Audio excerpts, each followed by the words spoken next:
জয় মাতা দি দর্শক বন্ধু, সত্য সঞ্জয় আপনাদের স্বাগত। দর্শক বন্ধু, আমি সঞ্জয় দা, আপনাদের सञ्जय दा। तो ये जो भजन आपने सुना है, मैंने कल আমার ছোট বোনের সঙ্গে মিলে আমি এই ভজনটা এই সুরের উপরে করলাম। আমি কোনো সিঙ্গার নয়, আপনারা জানেন আমি কোনো গায়ক নয়, কিন্তু এই ভজনটা শোনার পরে বিশ্বাস করুন আমি আমার চোখের জল থামাতে পারলাম না। সত্যি মানে কি করে যে আমরা জিনিসটা তৈরি করে জিনিসটাকে গেয়ে দিলাম, আর কথাগুলো এত সুন্দর যে সত্যি আমি থাকতে পারলাম না। এটা ভাবলাম আপনাদের সঙ্গে শেয়ারও করব। অনেক বার जरूरी नहीं है कि इंसान दुख में भी रोता है। অনেক বার মানুষ কাউকে ভালোবেসেও কিন্তু কাঁদতে পারে, কারোর প্রতি শ্রদ্ধা ভক্তি থাকলেও মানুষ কাঁদতে পারে। তো সেটাই আর কি, কারোর আশীর্বাদ এর কথা চিন্তা ভাবনা করেও সে কিন্তু কাঁদতে পারে, তার চোখের জল পড়তে পারে।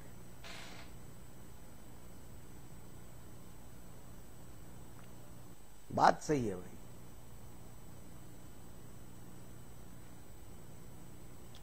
মানে আমি তো সত্যি মাতাজির একটু যদি মনে করি, মানে আমার প্রায় এভারেজে মাসে 20 দিন আমার চোখের জল পড়বেই মাতাজির জন্য। আমি জানি না, এক ছোটবেলা থেকে জাস্ট জানি না কি কারণে, মানে উনি যে আমাকে দেখছেন, উনি যে আমাকে, ওনার আশীর্বাদ যে আমার উপরে রয়েছে সেটা আমি অনুভব করেছি। এটা তো আর টিভিতে আমি 23 বছর ধরে বলে এসেছি, এটা নতুন কিছু নয়। এবং সঞ্জয়দার পুরো ব্যাপারটা আপনাদের কাছে কিন্তু কোনো গোপন কিছু নয়। আমার যা মনে হয় আমি বলি। আমি কোনোদিন কাউকে ডান দিকে বা বাঁ দিকে আমি বসাইনি, কোনোদিন না। যে বলবে আপনাদেরকে এই যে দেখুন মহারথী সঞ্জয় দা, জ্যোতিষ সম্রাট সঞ্জয় দা, কোন জ্যোতিষ সম্রাট নয়, কোন রাজজ্যোতিষী নয়। সঞ্জয় দা মানে সঞ্জয় দা, বাস, ফুল স্টপ, ফিনিশ। মাতাজির গরিব ভক্ত সঞ্জয় দা, আমার এটাই আসল পরিচয়। এবং আপনারা জানেন যারা বহু বছর ধরে দেখছে আমাকে, যে আমি এটাই বলি সবসময়।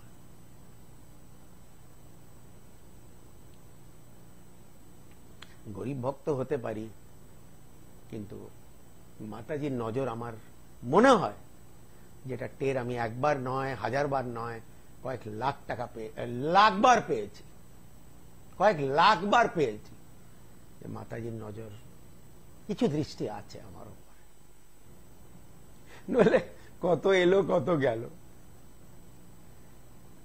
তো হ্যাঁ দর্শক বন্ধু, আজকে কিছু কথা আমি বলতে চাইছি, কিছু বাস্তব কথা যেগুলো হয়তো আপনাদেরকে একটু অবাস্তব মনে হতে পারে। বয়স্ক মা বাবা আমার কাছে আসে এবং তাদের 34 বছরের মেয়ে, যে 21 বছর 22 বছর বয়স পর্যন্ত আইটি সেক্টরে ভালোভাবে চাকরি করত, সে হঠাৎ করে একদিন বাড়িতে বসে পড়ল, এসে বলল আমি কালকের থেকে আমি কাজে যাবই না। এবং আজকে 10 বছর 12 বছর হয়ে গেছে সে যায়নি। তার বিয়ে হয়নি অবশ্যই।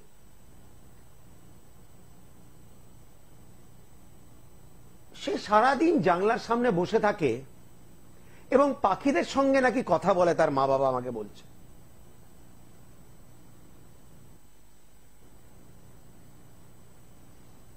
এবং তাকে যদি বলা হয় যে তুমি চলো একটু বাইরে বাজার চলো, বলে না আমি যাব না।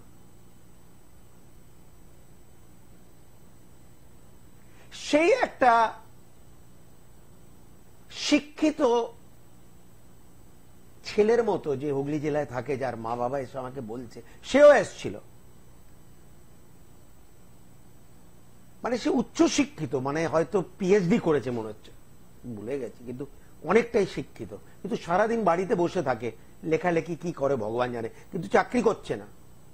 বলছে দাদা আমি বাড়ি থেকে যদি, আমার ছেলে বলছে আমি যদি বাড়ি ছেড়ে, নিজেও বলছে দাদা আমার মনে হয় আমি যদি বাড়ি থেকে বেরিয়ে যাই আমাকে কেউ মেরে ফেলে দেবে।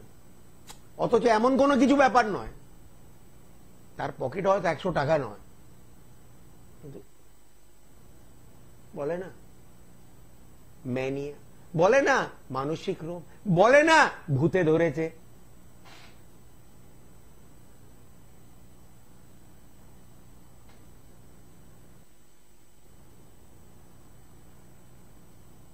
এই ভূতে ধরেছে ব্যাপারটা আমি আগেও বলেছি। এই ব্যাপারটা আমি এতটাই বিশ্বাস করি এই ব্যাপারটাকে, কারণ আমি আমার চোখের সামনে অনেকবার দেখেছি তেমন জাতক বা জাতিকা। আমার ভূতের দর্শন হয়নি ভাই, মিথ্যে কথা বলবো না, কিন্তু যারা অনেক একটা শ্রেণী এসছে আমার কাছে, যারা সেই জাতীয় এক কথাবার্তা করে বা তাদের আচরণ তেমন যে তার পাশাপাশি লোক তাদেরকে বলতে বাধ্য হচ্ছে যে মনে হচ্ছে তোকে ভূতে ধরেছে। দাদা আমার রাত্রে বাড়িতে ঠিক রাত 1টার সময় আমার খাট কিন্তু এইভাবে নড়ে, বা দুপুর বেলায় আমার বাড়িতে কোনো ধূপকাঠি জ্বলছে না, অথচ একটা খুব সুন্দর ধূপকাঠির গন্ধ, ধোঁয়া কিন্তু আমি আমার ঘরের মধ্যে কিন্তু পাচ্ছি, সে অল্প সময়ের জন্য।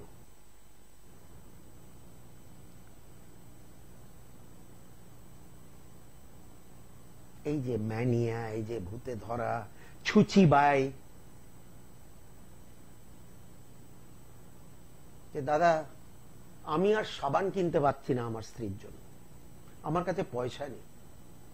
গতকাল সে খুব কম না করে 8খানা সাবান সে নষ্ট করেছে, কাপড় কেচে কেচে বা নিজের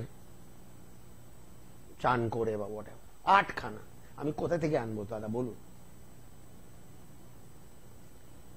মানে আমি ঘরের মধ্যে ঢুকলে সে আমাকে কোনো জায়গায় বসতে দেবে না, টাচ, আমি যদি ভুল করে ওকে টাচও করে দিই আমাকে সঙ্গে সঙ্গে চান করতে যেতে হবে আর তাকেও যেতে হবে।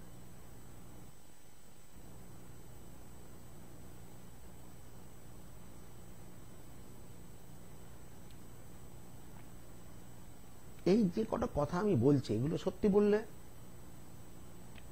ডাক্তারির চিকিৎসা নিজে তারা দেখিয়েছে, কিন্তু ডাক্তারির চিকিৎসা এগুলো ঠিক হয়নি। ডাক্তারবাবু হয়তো কোনো ঘুমের ট্যাবলেট দিয়ে দিল, নার্ভের ট্যাবলেট দিয়ে দিল, তাতে ওরা ঘুমিয়েই পড়েছে, মানে ঘুমোচ্ছে সারাদিন, যতক্ষণ ঘুমোচ্ছে তারা ভালো থাকছে। কিন্তু সেই যে ম্যানিয়া, সেই যে একটা ভূতে ধরা ব্যাপার, সেই যে একটা অশুভ শক্তি যেটা ওদের ধরেছে বা তাদের মধ্যে প্রবেশ করেছে, কেন এটা তো আমাদের মানতে হবে ভাই, যে মানুষের আত্মা বলতে আত্মার শান্তির জন্য আমরা কি সব করি, অনেক কিছু করি। একটা মানুষ যখন গত হয়, আর যারা করে না সেটাকে আমরা বলি পিতৃদোষ বা সেই জাতীয় দোষ, তারা সেই দোষে ভোগে, কেননা তারা সে আত্মার শান্তির জন্য যে সব কিছু করণীয় তারা করতে পারলো না।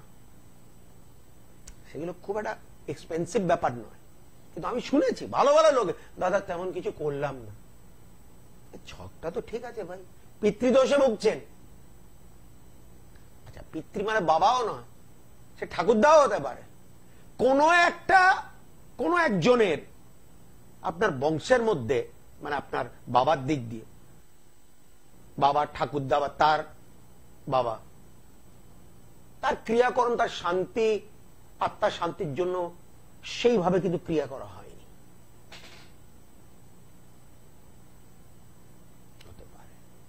और बोलते हैं ना अगर आत्मा को शांति नहीं तो आत्मा भटकता है, এই কথাটা তো শুনেছি, আত্মা जो है भटकता है।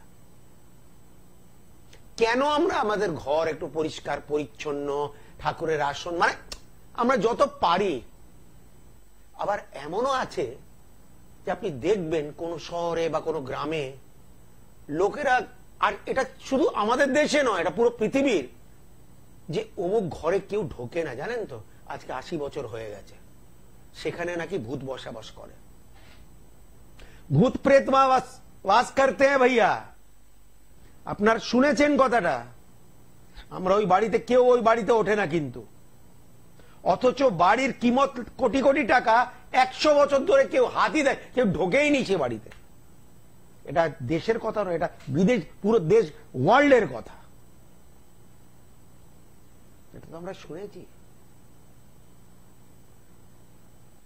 বা দাদা, জবে থেকেই বাড়িতে এসেছি, বিশ্বাস করে আমার ভাল লাগছে না, আমি অসুস্থ হয়ে পড়েছি, কোনো কিছু ভালো হচ্ছে না।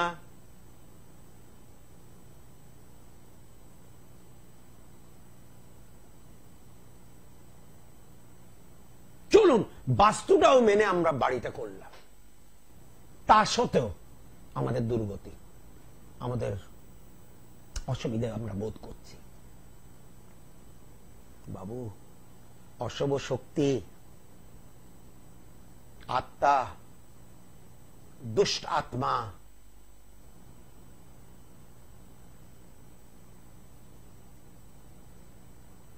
एक भटकता हुआ आत्मा जो है वो कभी आपका भला नहीं कर सकता, কোনোদিন ভালো করতে পারে না। সে যত বড় মহাপুরুষের আত্মা হোক, যদি মহাপুরুষের সত্যিকারের, তাহলে তার আত্মা পরমাত্মার সঙ্গে মিলে যায়, ও ভটকতা নেই।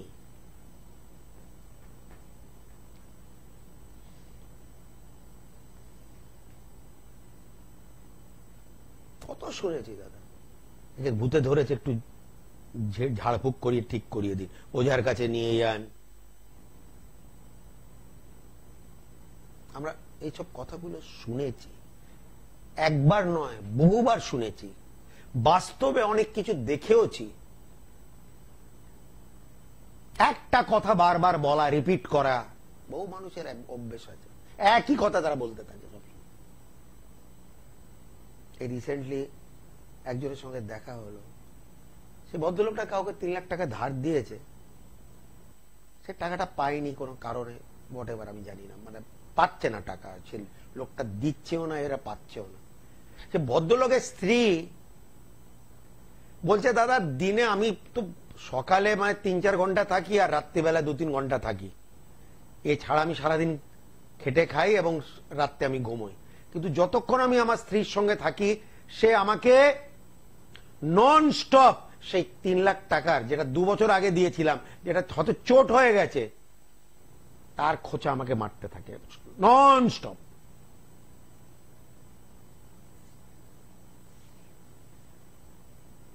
একই কথা।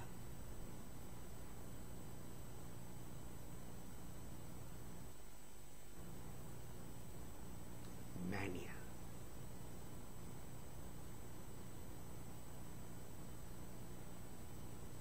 এই ভয় এবং আতঙ্ক এক ধরনের ম্যানিয়া, জানেন তো?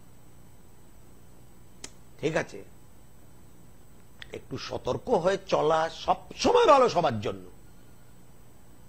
मगर अगर आप सही हैं तो किस बात का डरना। আপনি আমাকে শ্মশানে নিয়ে যান রাতে 2টোর সময়, আমি থাকবো, আমি আমার বাড়িয়ে বলছি না, আমি থেকে যাব, বা কবরস্থানে নিয়ে যান, আমি থাকবো। अरे अगर डरना है तो भाई ऊपर वाले से डरो।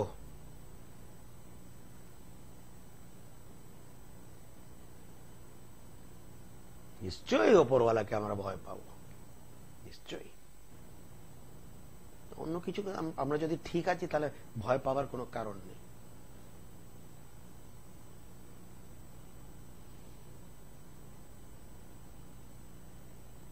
অনেক ভয়, আতঙ্ক, অতিরিক্ত নার্ভাসনেস, ঠিক আছে, কিছু নার্ভাসনেস। আমার ছেলে খুব ভালো পড়াশোনা করছে, বিশ্বাস করুন এক্সাম হলে গিয়ে সে সমস্ত কিছু ভুলে যাচ্ছে। তার মানে সে এতটাই নার্ভাস এবং ভয় আতঙ্কতে সে তাকে ধরেছে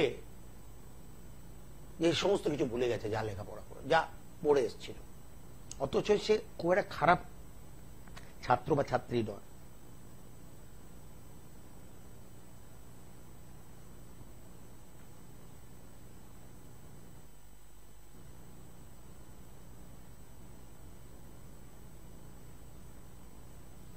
মানুষ মানুষের হঠাৎ করে একটা পরিবর্তন চলে আসে। আমি নিজে আমাকে এসে মা বাবার তো মিথ্যে কথা বলবে না।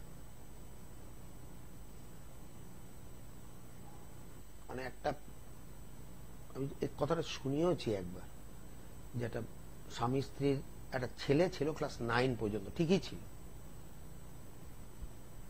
বলছে সে একদিন বাড়িতে ফেরার পরে সে টোটালি অ্যাবনর্মাল হয়ে গেছে একদিন। তো জানা গেল সে কারোর টিফিন বক্স থেকে কিছু একটা খেয়েছিল। ছেলেটা কিন্তু কোটিপতি ঘরের ছেলে। দেখুন, কিছু মনে করবেন না দর্শক বন্ধু, দুশ্মন বাত করে আনহনি, এরকম শাস্ত্রের মধ্যে, আমাদের শাস্ত্রের মধ্যে বহু বই আছে যেটা যেরকম মানুষের মঙ্গলের কথা উল্লেখ করে, সেরকম মানুষের অমঙ্গলেরও কথা কিন্তু উল্লেখ করে।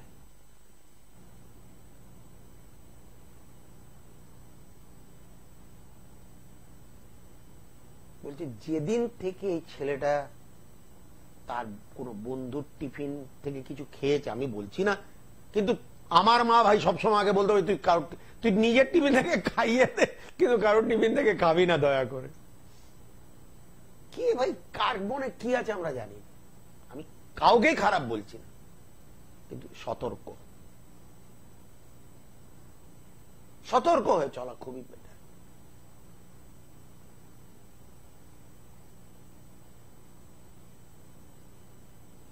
কেন, কার মনে কি আছে আমরা জানি না।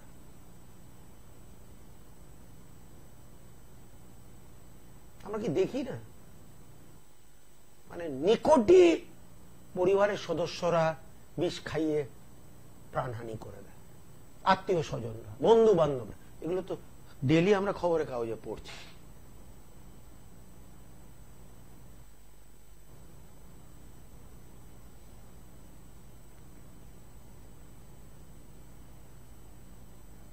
সরল জীবন হোক, সিম্পল হোক, কিন্তু স্বাভাবিক হোক।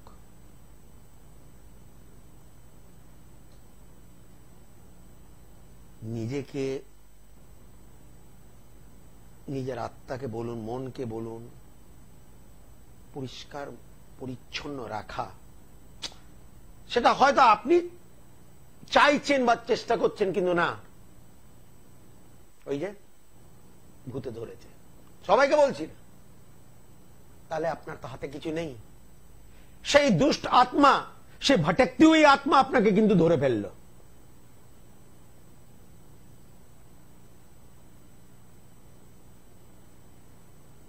টুকটাক এগুলো কি হয় না?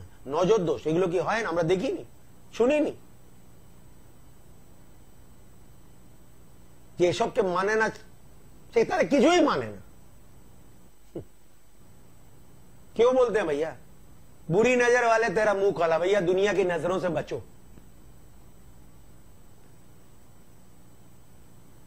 লোকেরা আপনার ভালো দেখতে পারে না, বাস বলে দিলাম। আপনার যদি কেউ ভালো চায় বা দেখতে পারে, সেটা আমার মনে হিসাব, আমার যা অভিজ্ঞতা, সেটা একমাত্র আপনার মা বাবা। আমি এটা আমার অভিজ্ঞতা বললাম।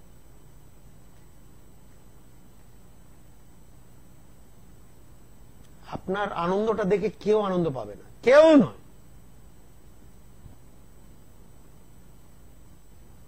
সে মনে মনে এটাই চাইবে যে কি করে লোকটা একটু ডাউন হয়ে যাক, তার ক্ষতি হোক, সাবকনসিয়াসলিও সেটা চাইতে পারে, অথচ সে বলবে না না আমি কারো ক্ষতি চাই না।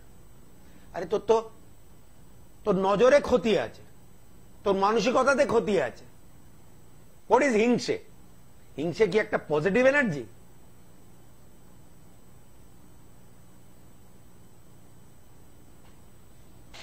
এইগুলোই আর কি, মানে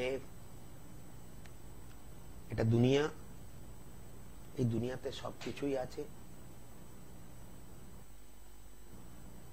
বললাম না, এক একটা বাড়িতে অশুভ শক্তিও ঢুকে যায়, भूते धोरे फैले, भूत भूत प्रेत जो है आपके घर में घुस जाता है। ছুচিবাইতে মানুষ ভোগে, মানসিক রোগে মানুষ ভোগে, ম্যানিয়াতে মানুষ ভোগে, সব আমরা দেখি ভাই।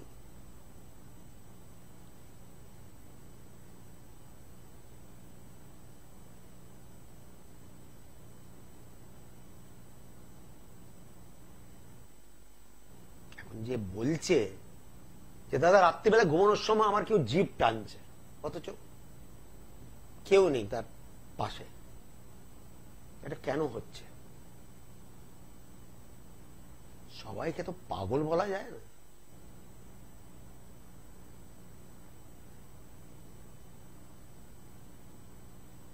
লোকেরা এসে বলে দাদা মনে হচ্ছে রাত্রিবেলা আমাকে কি ঘুমোতে দিচ্ছে না। শিক্ষিত মানুষ এসে আমাকে বলছে, সে তার পেশায় ভালো নাম করেছে। আর বলুন, আসুন দাদা কথা বলি। একটু ফোন পাঠা বাবু, একটু।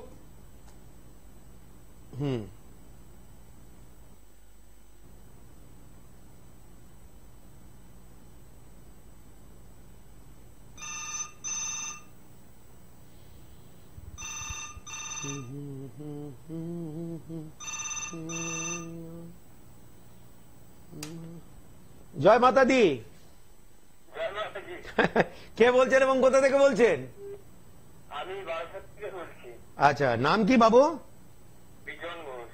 বিজন, বিজন তোমার জন্ম তারিখ জানা থাকলে বলো। জন্ম তারিখ বলবো? আমি কি বললাম? হ্যাঁ বলুন। না না, আমি তোমাকে কি বললাম জন্ম তারিখ বলো, এটাই তো জিজ্ঞেস করলাম। আচ্ছা ঠিক আছে, 27/11/1998। সময় যদি বলো। রাত্রি 10:30। জন্মস্থান কোথায়? বারাসাত? না, আমডাঙ্গায়, বারাসাতের আমডাঙ্গা। মানে উত্তর 24 পরগনা তো? একদম একদম।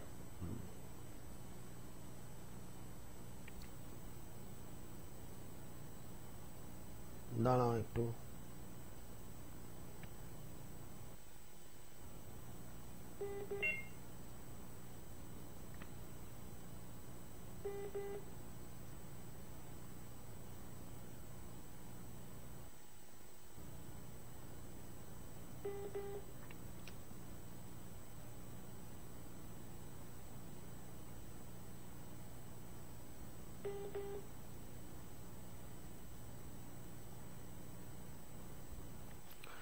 দেখো ভাই, আমি বেশ কিছু কথা বলবো তোমার সম্বন্ধে, তুমি দয়া করে কথাগুলো শোনো এবং বলো আমি যেগুলো বলছি ঠিক আছে কি নয়।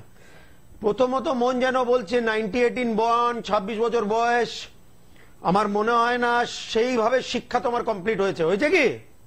না না না, হয়নি। দ্বিতীয় কথা, আমার মন যেন বলছে বর্তমানে তোমার টাইম এতটাই খারাপ যাচ্ছে যে তুমি কোনো কিছুই উল্লেখজনক করতে পারছো না বর্তমানে। পাচ্ছ কি? একদম একদম ঠিকই বলছেন।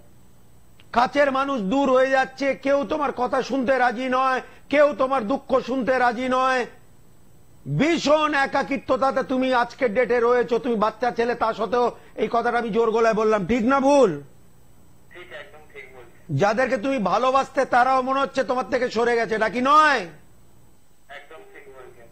না না, হাসির কথা নয় ভাই, মাথার ওপরে শনি বসে আছে, ঠিক আছে? একদম। এটা তোমাকে কোন জায়গায় নামিয়ে দিতে পারে তোমার আইডিয়া নেই।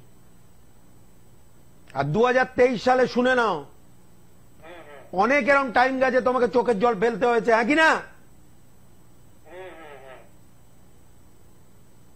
বলো এবার কি জানতে চাও, বলো। আমি একটু মানে আমার ভবিষ্যৎটা না, কেমন? ভবিষ্যৎ বলে কিছু নেই, তুমি প্রশ্ন করো। এখন ভবিষ্যৎ মানে অনেক টাইম, অনেক লোকেরা ওয়েট করছে, তুমি কারেক্ট প্রশ্ন করো। হ্যাঁ, বলছি যে আমি ওই একটা বাড়ি বানাতে চাই, ঠিক আছে? তা আমি যেখানে আপাতত আছি সেখানে বানালে ভালো হবে, না আমি যদি অন্য জায়গায় জমি টমি কিনে যদি বানাই সেটা ভালো হবে? বাহ, আমি যে বিষয়ে- খুব ভালো। তুমি যেখানে আছো সেখানেই এক মিনিট, এক মিনিট, জবাব কারেক্ট দেবো, একদম কারেক্ট দেবো জবাব। বাড়ি থেকে দূরে গিয়ে করতে হবে বাবু, বাড়ি থেকে দূরে গিয়ে বাড়ি করতে হবে। তাই ইয়েস, কতদিনের মধ্যে হবে, কিরম কি হবে? আমি আশা করি আগামী 1.5 বছরের মধ্যে তুমি স্টার্ট করে দিতে পারো, বা বাড়িও হয়ে যেতে পারে। এখন থেকে 1.5 বছরের মধ্যে। আচ্ছা, হবে একদম শিওর? দেখো ভাই, আমি যা দেখেছি তোমাকে বলেছি, আমি তো তোমার মতো সিয়ানা নয়, আমি যেটা দেখেছি তোমাকে জবাব দিলাম, ঠিক আছে বাবু? একদম শিওর। আরে ভাই, আমি তো তোমাকে সবই কথা বললাম।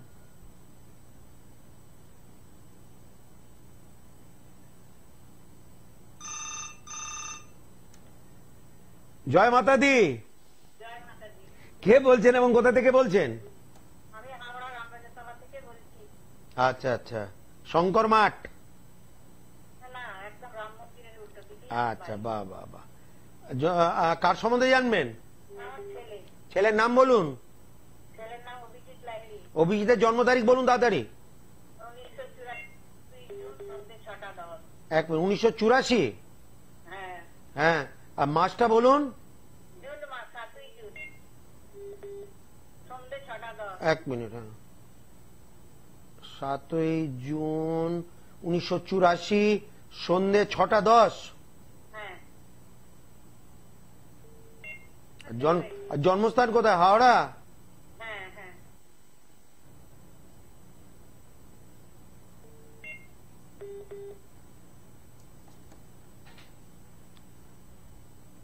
এক মিনিট। বৃশ্চিক লগ্ন এবং কন্যা রাশি। বৃশ্চিক লগ্ন, কন্যা রাশি। 1 মিনিট দাঁড়ান।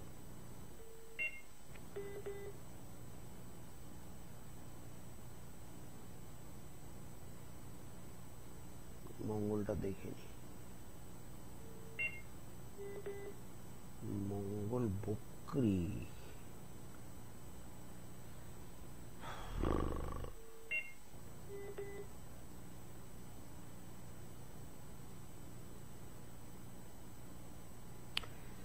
মন যেন বলছে বাড়ি আপনাদের নিজেদেরই, তাই তো?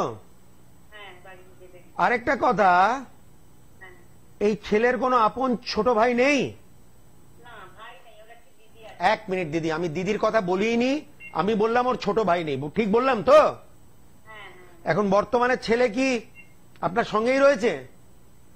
হ্যাঁ, ঠিকই আছে, ঠিকই বললাম। 1 মিনিট।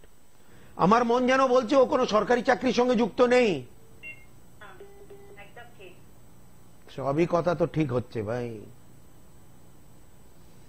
এবার কি বিষয় জানার ইচ্ছা আছে বলুন তাড়াতাড়ি। 1 মিনিট।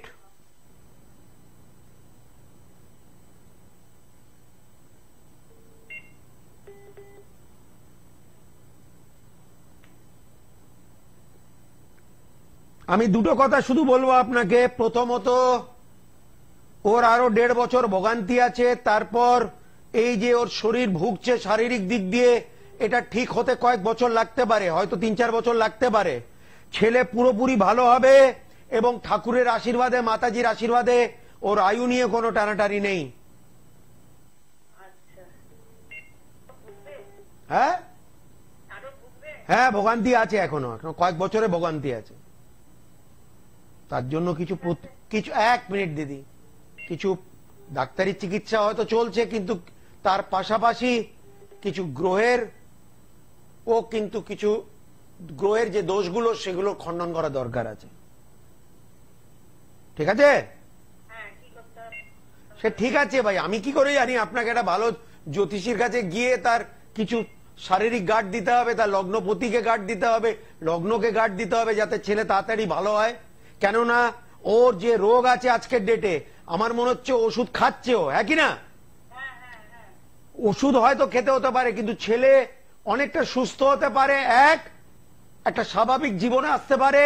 এবং বললাম, মাতাজির আশীর্বাদে ওর আয়ু নিয়ে কোনো টানাটানি নেই।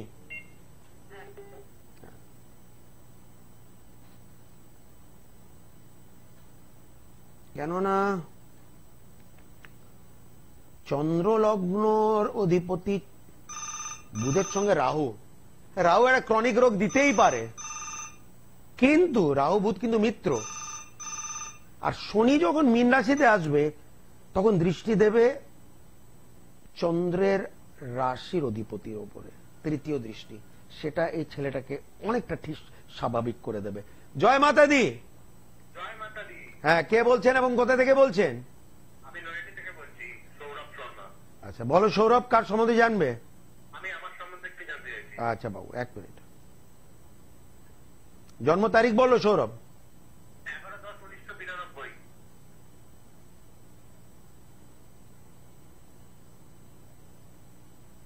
টাইম যদি বলো।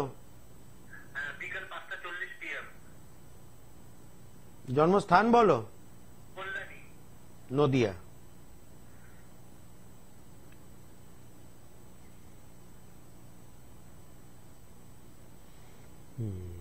এক মিনিট সৌরভ, মেষ লগ্ন এবং মীন রাশি, সময়টা যেন ভালো যাচ্ছে না। 2023 খুব একটা ভালো যায়নি সৌরভ, একই না? হ্যাঁ হ্যাঁ হ্যাঁ। এখনো বাবু, এখনো গন্ডগোল আছে বাবু, গন্ডগোল আছে আছে আছে। এক মিনিট, আমি একটু মঙ্গলের অবস্থানটা দেখতে চাই।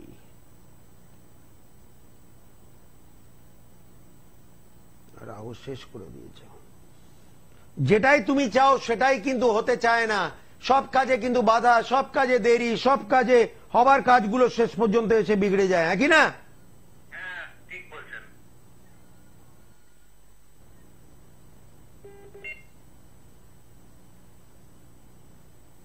আচ্ছা কেরিয়ার শরীর স্বাস্থ্যটা একটু যদি বলেন। শরীর গন্ডগোল বাবু, প্রায় গন্ডগোল থাকে। হয়তো কোন একটা রোগে তুমি ভুগছো, যেটার জন্য তোমাকে প্রায় ভুগতে হয়, হ্যাঁ কি না? হ্যাঁ হ্যাঁ হ্যাঁ। দেখো তোমার খুবই অল্প বয়স, 96 এন বন্ড, তাও আমি তোমাকে বলেছি। এবং এই জায়গা তোমাকে এতটাই সতর্ক থাকতে হবে, তুমি জানো না বাবু, বলে দিলাম। আমার কথা যাতে মাথায় থাকে, তোমার বাড়ির লোকেরা যদি বাড়িতে রয়েছে তারাও যাতে শুনতে পারে যে তোমার শরীরের ওপরে অনেকটাই কিন্তু ধ্যান দিতে হবে, বলে দিলাম। আর কেরিয়ারটা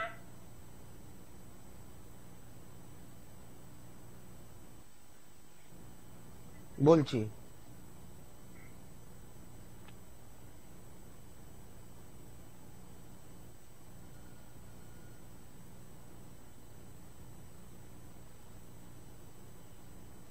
বর্তমানে তেমন কিছু উল্লেখজনক হচ্ছে না, কিন্তু অবশ্যই হবে। এখনো হয়তো 1-1.5 বছর আরো লাগতে পারে, কিন্তু আমার মনে হচ্ছে ওই 1-1.5 বছর পরে তোমার সমস্ত কিছু অনেকটা কিন্তু স্বাভাবিক হয়ে যাবে, হয়তো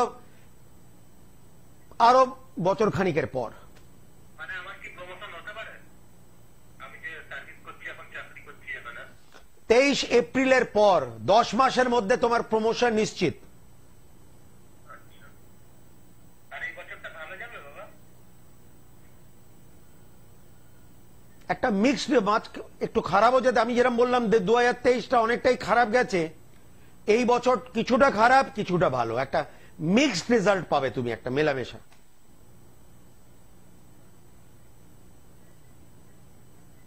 এবং 96 ইন বন্ড, বিবাহ কি এখনো হয়নি? না হয়নি। ঠিক বললাম তো? একদম একদম। ঠিক আছে, আগে প্রমোশনটা হোক, তারপর দেখা যাবে। আর বলছি বাবা, বাস্তুর কোনো দোষ আছে? তোমার বাস্তু, তুমি যে বাড়িতে থাকো তার কোনো, সেখানে কোনো দোষ আছে না নেই না, আমার চোখে সেটা এই মুহূর্তে পড়ছে না, ছক দেখে পড়ছে না, কিন্তু বাড়ির নকশা দেখে সেটা ফাইনাল বলা যায়।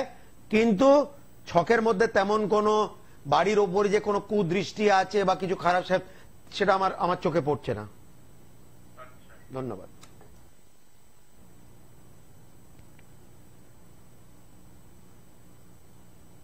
চতুর্থপতি বিচার করবে আপনার বাড়ি, ওর চতুর্থপতি চন্দ্র কিন্তু বৃহস্পতির ঘরে, ঠিক তার উপরে কোনো অশুভ দৃষ্টি নেই, কাজে বাড়ির উপরে তেমন কোনো অশুভ দৃষ্টি নেই। বাস্তুশাস্ত্র হিসেবে কতটা ভালো আছে সেটা বাড়ির ছক না দেখে বলা যায় না। জয় মাতা দি। জয় মাতাজি। দাদা কে বলছেন এবং কোথা থেকে বলছেন? আমি বড় থেকে বলছি। কার সম্বন্ধে জানবেন? আমার সম্বন্ধে। নাম বলো। বাবলু চ্যাটার্জি। বাবলু? হ্যাঁ। তোমার জন্ম তারিখ বলো বাবলু। 8/8/65। তাহলে তোমাকে আপনি বলতে হবে, আমার থেকে বড়। বাবলুদার সময় যদি বলেন। 11:40 রাত্রি।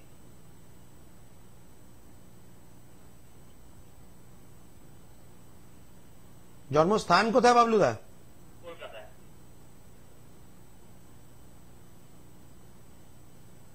এক মিনিট।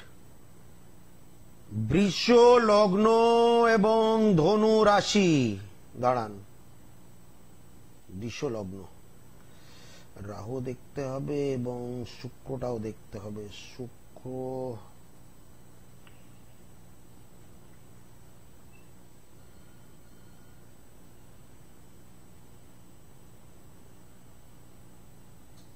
আমাদের হাতে একটু টাইম কম আছে, একটু যদি আপনি প্রশ্নগুলো করে নিলে ভালো হয়।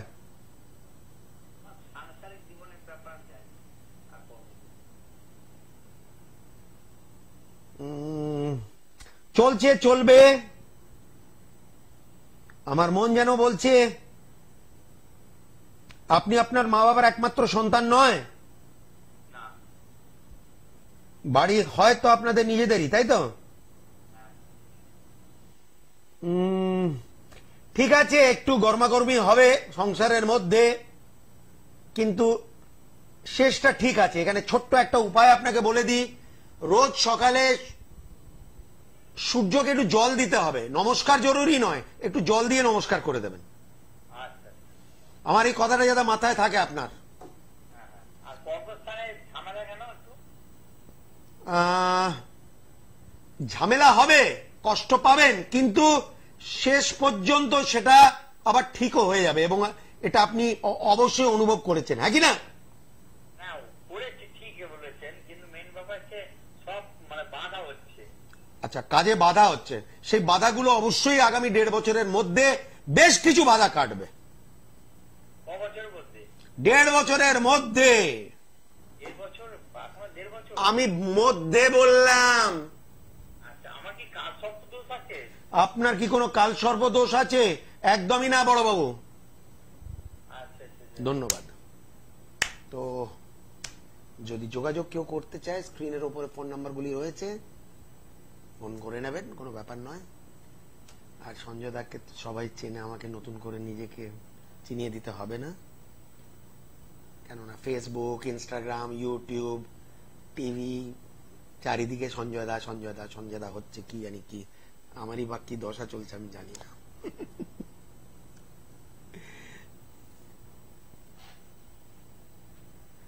तो छोटा सा माँ का भजन करके आज का प्रोग्राम खत्म होगा। बड़ा मासूम हूँ मैया, तेरा मैं नाम लेता हूँ, संजय क्यों रो रहा है, संजय क्यों रो रहा है। जय माता दी।